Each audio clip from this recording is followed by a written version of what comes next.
Mitarbeiter der Regierung in Ecuador sammeln auf den Straßen von Guayaquil Särge ein. Oft sind es auch nur Leichen, die notdürftig mit Planen oder Tüchern bedeckt sind. Die Hafenstadt mit ihren 2,7 Millionen Einwohnern ist besonders stark vom Ausbruch des Coronavirus betroffen. Hier gibt es mehr Covid-19-Opfer als in Kolumbien und Argentinien zusammen. Aus Angst vor einer Ansteckung weigern sich Gerichtsmediziner, Ärzte und Bestatter häufig, die Opfer zu untersuchen oder abzuholen. Viele Verstorbene liegen deshalb tagelang in ihren Häusern. Dieser Mann hat 2 Angehörige wegen der Pandemie verloren und ist extrem wütend.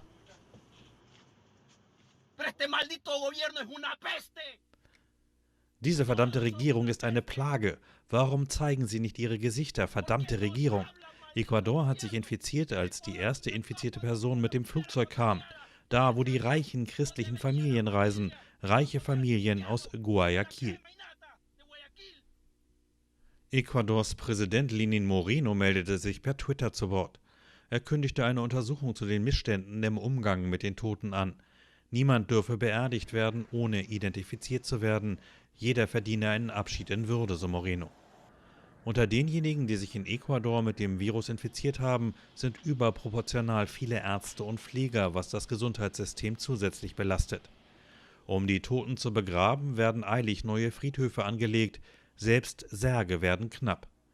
Die Zimmerleute versuchen unter Hochdruck Nachschub zu liefern.